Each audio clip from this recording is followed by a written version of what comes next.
So BYD is absolutely going to crush Tesla. And if you don't believe me, we're right at BYD right now. And I mean, these cars are real. Real, and it's good. A lot better than the Tesla, for reals. And they come in a lot cheaper. So we are standing in front of where?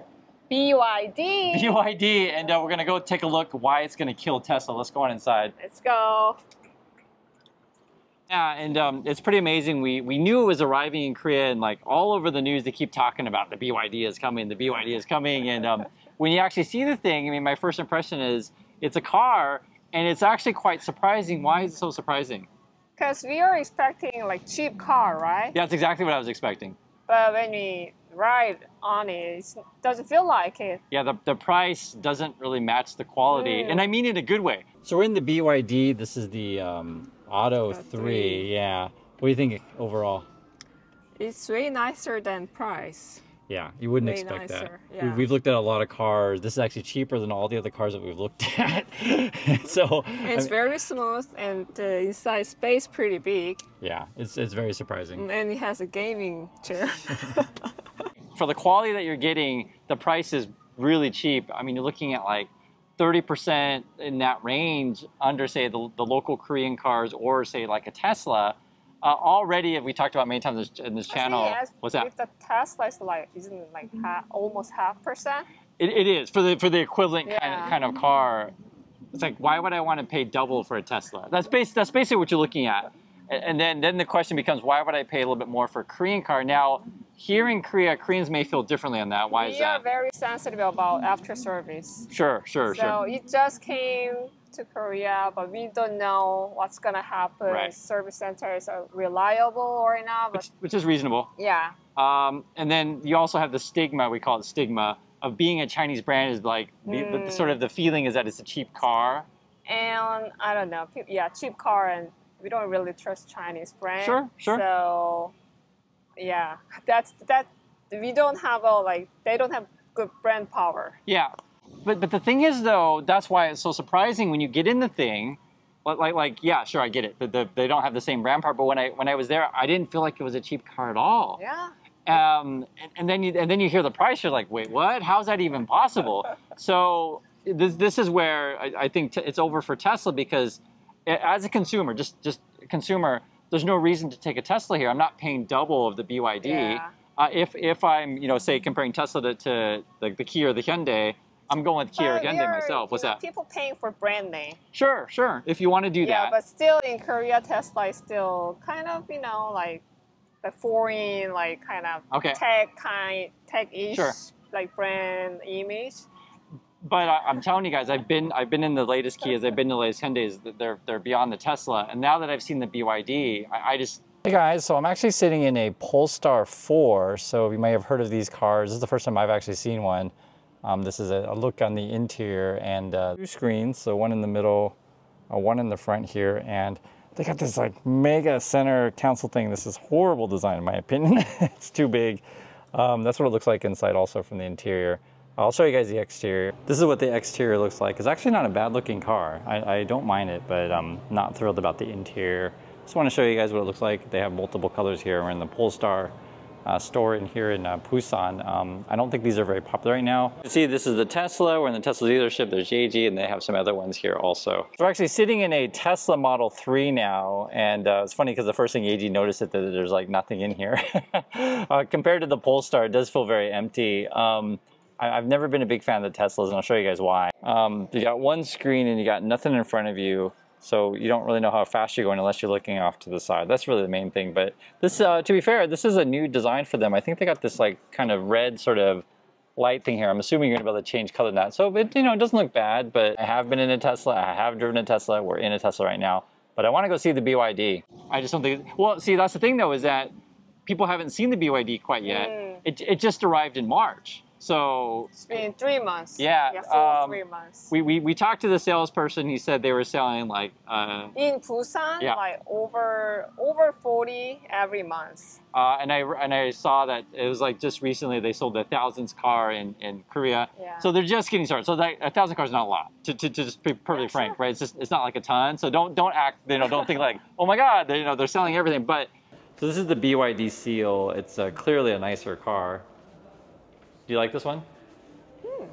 Yeah. Not bad. Yeah. And we can actually take a look around the back of this thing. Looks like it's charging right now. Yeah, it's a nice looking car.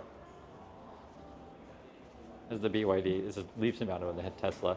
And then there's the Atto 3s, and this is the dealership, what it looks like. So we are actually sitting in a BYD. This is the Seal.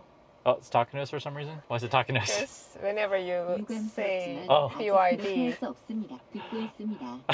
they just answer. Just don't say that. Okay, so you cannot say the name of the brand. So we're in the Seal. Okay. Okay, that's actually kind of a fun. Oh, and actually, it's funny. It was on Instagram, but that's actually kind of a funny thing to where you try to talk about the car, and it'll start speaking to you.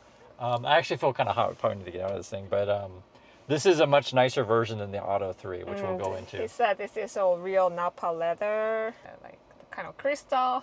Yeah. But because the price is so much cheaper, and whether or not they prove themselves as being reliability, we'll see. Now, we talked to the salesperson, and it's actually quite fascinating. He was saying many people are buying this as not their first car, but as what? Yeah, for a second car, and for second car, and the like 50-ish the people, right. after Talking about age here, between like 40 to 50 years old. After retire, who wants to save their money. Right. Yeah, those kind of people in Busan, but I'm not sure about Seoul, but just in Busan market. The styling of the car was a bit interesting also. Now, he was saying that they tried to style, and we had a chance to see the Atto 3, they styled it for young people. So like the vents, like when we first got into the thing, I'm like, what the heck is these vents? And he said they're supposed to look like weights, like dumbbells. Yeah, dumbbell. That's why they design it like bigger and, I don't know. I mean, what do you think about that? Did you notice it was different than normal cars, right? Yeah, it's not ugly. I don't know. It's different. It's just bigger.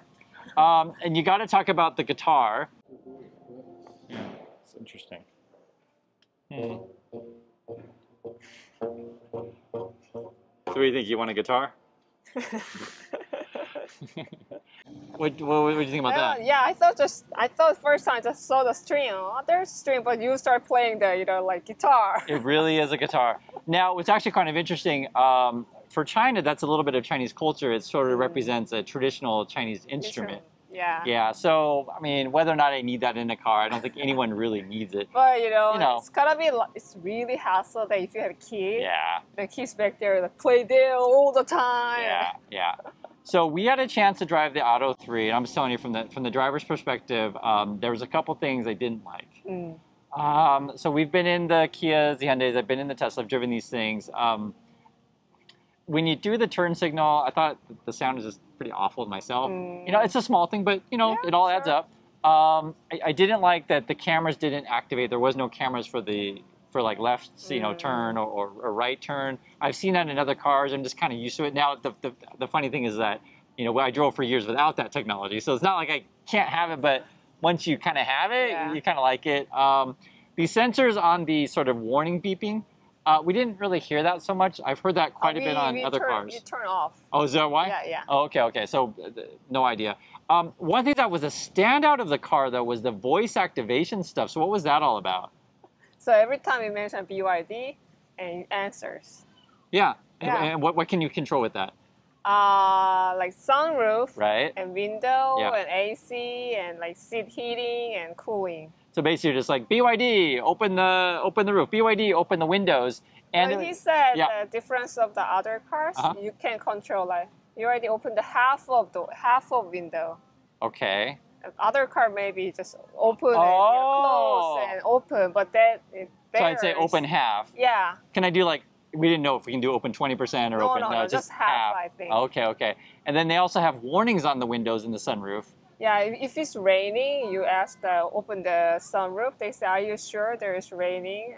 They just check one more time. Right. Now we did not test that feature because it's not raining today. That's what he claims. So we don't know if that really works or not. I'll just say this because the reason why you test this stuff is that you want to know if it's responsive, and the thing works pretty fast. The screen does this weird turny thing. So like you guys have a phone that's like vertical to sideways, whatever. after you said it out one time, I don't think you really need to. Yeah, I heard other people saying it's a gimmick. I agree. It's completely a gimmick. So you're not really going to use it. Now, we looked at the Auto 3. There's another one called, I think it's called the Seal, I believe. That's more of a sports car. Now, first, I got to talk about the pricing is. So again, I was telling you guys, it's like about 30% less than the local Korean car is the same. It comes in about half of what the Tesla costs, something of that nature. The Seal is also going to be percentage-wise less, but to give you just a general idea, the Auto 3 I think was like 30-ish, the price, 31 to 33. Yeah, 3,200만 원. Yeah, so, and then I'm giving you Korean prices, just so you know, and the dollar's fluctuating, so, you know, there's that. The more sporty one, the Seal, is going to be about 4,960? About 46. Yeah. So it is significantly more. When you get into the thing, it is clearly a nicer car. Is it, you know, worth more? That's for you to decide. And like for me, it is a nice car, but I would just get the Auto 3. I think that's why they introduced that one first. But the Seal, they use like quality leather. What was it? Napa leather. Yeah, the gear shifter's like a crystal, kind of thing. It's a nicer car, but you know, do you need to buy said thing? Overall, I feel like you're not gonna buy a BYD anytime soon, right? Is that your feeling? You know, after I test drive, oh, this is not bad. But after I read people's like comment and review, maybe not. Yeah, she may be feeling some like Korean loyalty kind of thing. Not loyal. Yeah, maybe. You know, because you're literally reading it right away, and you're like, oh, Koreans definitely don't like it. Yeah. It's like we mean after service. It's cheap Korea. It's a cheap Chinese brand. This kind of things. And I'd be curious if Americans or Australians or other people watching. Because these are actually selling in UK right now. People are buying BYDs, but it's slightly different there because I don't think there's like a UK equivalent car, like a local brand equivalent that would buy. Whereas say in USA, they're like, well, I could buy a Tesla, and maybe for some people, well, that's a bad example because a lot of people don't want to buy Tesla because of Elon, but for some people, they're like, hey, I'd rather buy a Ford or Chevy or a local brand. Here, I mean, Koreans want to buy Korean stuff, but we talked about before, they're not against foreign brands. So like, of course, like BMW, Mercedes, you know. They still sell. Sure. And that's where it goes back to price. So the first thing that really pops out about me, about this dealership, is that it's nice. So we're kind of in an expensive part of the city. If they put on money here. And then you can see what it looks like. I mean, it matters. It matters when you come in to buy a car. And then it's weird because the dealership's so nice, and then the price of the cars, you kind of in your mind would expect a lot more, but it's not. These are actually really affordable. You can see why they're crushing it. I'm telling you guys, Tesla's done. There's no way they can compete against this thing. So as a consumer, the price is so low, you got to look. You have to look. My feeling is, it's so cheap. I mean, like I don't love the car. I drove it. Yeah. It's a very good value. But that's why people buy for second car. It's for, you know. I think it's a great value. Yeah. For the price, it's a great value. Price. But like, if I had to choose, would I pay a little bit more for the Korean car? I'm definitely not buying the Tesla. I can just tell you that. I'm not paying double the BYD for a Tesla. But like for a Korean car, I'm probably still going to go Korean. This is the big however though. It just depends on your particular budget. So, for example, if you can get into BYD and it's 30 for electric car, it's not a bad price because the equivalent car would be the EV3, the Kia. That's going to be like 45-ish. I mean, that's real money, right? And so, you know, from just a financial standpoint, I can't really say, hey, don't buy the BYD because it's a lot cheaper. And I think personally, I think cars are wasting money as it is. So why would you pay more? To get the equivalent car, like price-wise in Korea, you're going to buy the Casper, which we've reviewed on this channel, but like it's a lot smaller. Lot smaller. A lot almost smaller. Same price, but yeah, almost same price. So yeah, people would consider. Yeah, Casper and basically what we're talking about is equivalent to like a subcompact versus like an SUV for family. And the same price, I mean, I think a lot of people are going to take the BYD. So it all depends on, you got to talk about money, right? It's not just the car, you got to talk about money. So I think if you're price sensitive, BYDs are going to be very competitive, which I completely understand because for the money, it seems fine, honestly. But we don't know about like long-term, the service, these kind of things.